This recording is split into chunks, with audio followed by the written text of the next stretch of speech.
points about that. At the beginning of the year, we made a call as a business that 2023 would be the year of real-world asset tokenization, and I actually believe that that has happened. The market's grown from 6 million to 100 million. Like it's really accelerating, and there's a lot of work going on.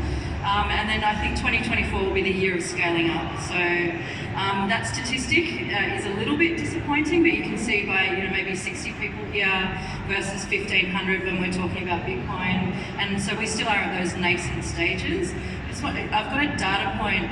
In 2017, the only person at National Australia Bank would believe in the tokenisation work we were doing on syndicated loans was the head of the London branch. So he flew me to London to do a presentation to the clients, and the only way we could get the clients to come was to get Sean Kidney from the Green Bonds to do the keynote, because everybody was like, it was the beginning of sustainable finance really going mainstream, which also seemed impossible, let me tell you. And we did the panel, and we had all the cool kids in their sneakers, and in those days I didn't wear sneakers. And then we surveyed the clients at the end of the panel, and 75% of all the clients in London at the Four Seasons Hotel said that they could see the real world asset tokenisation was the future of finance. So I think Australia's got some catching up to do. A lot of the activity is happening offshore, and I'm really excited that we've got a whole lot of people here who can take this out of the room, because like you said, everybody needs to participate to really get this traction that we think will come globally, and it terrifies me if Australia gets left behind. Cool. Well, I think a lot of them, they're not very sure, but of course, they're open to understand more. That's why they're here. So now let's go to, Matthew. What do you think from an investment point of view? So real-world assets and security token offerings have been a buzzword within the crypto community for the past 6 months or so, with VCs attracting a lot of interest in the space. And I think one reason for that is because decentralized finance itself hasn't had any fundamental breakthroughs within the past 3 years since we had DeFi Summer back in 2020. You've had iterations of products, but you haven't had any sort of real breakthroughs. And so what real-world assets offer to investors within decentralized finance is new products. So new sources of yield that isn't just liquidity pools or lending protocols, and it's something different. So I think that's why they're generating so much buzz within the venture capital space, within the decentralized finance space, because it's just essentially a new financial product to invest in and to use, and it's a new rail to access those opportunities. Yeah, I'd just like to pick up on that. I think you're spot on. 2 bull runs ago, so 2017 into the start of 18, when things sort of took off and Bitcoin went for a big run that first time.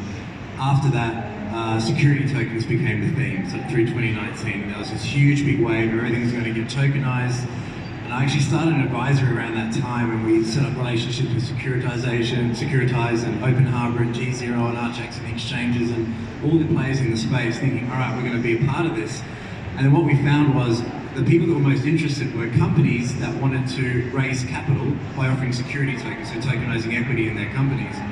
There was a huge mismatch though, because they saw the ICO craze where valuations and raises went through the roof. This is when Tezos raised uncapped $500 million, and it was just phenomenal what was going on there. They thought, well, the same thing can happen with STOs, and so they were valuing their businesses at these crazy multiples that just didn't make sense.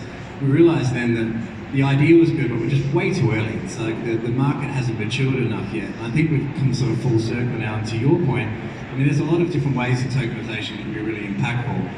There's the obvious, which you mentioned before, Jacqueline, in terms of taking real assets, making the digital version of that, so you own that and that's represented on the chain. But then there's tokenizing other things like yield, for example. And I think that's where DeFi's kind of struggled. We had the DeFi Summer a little while ago, which came down in spectacular form with FTX and 3 Arrows and all the things that happened around Celsius in that time. But most of the yield was generated was through Ponzi-nomics. It was through this sort of, for want of a better term, this circle jerk of funds moving back and forth and between these different projects that were using their own token to try to stimulate yield, and then there was just no sustainability to it. There was no real business model there. I think what we see now is an opportunity to access real-world businesses that have real-world cash flows, and they're able to look for alternate sources of funding. Instead of going to traditional finance markets where there's often predatory rates, where if there's unsecured lending, for example, they're getting stung with significant interest rates, they can access capital markets in DeFi by tokenizing that debt and bringing it on chain. I think there's a huge opportunity there, and to your point, I think this is where we're going to see the next evolution of DeFi away from these unsustainable Ponzi-nomics and into more verified cash flows that come from the real world. And I think that's where the obvious fit's going to be. Yeah, definitely. Look, you've pointed out a lot of good points.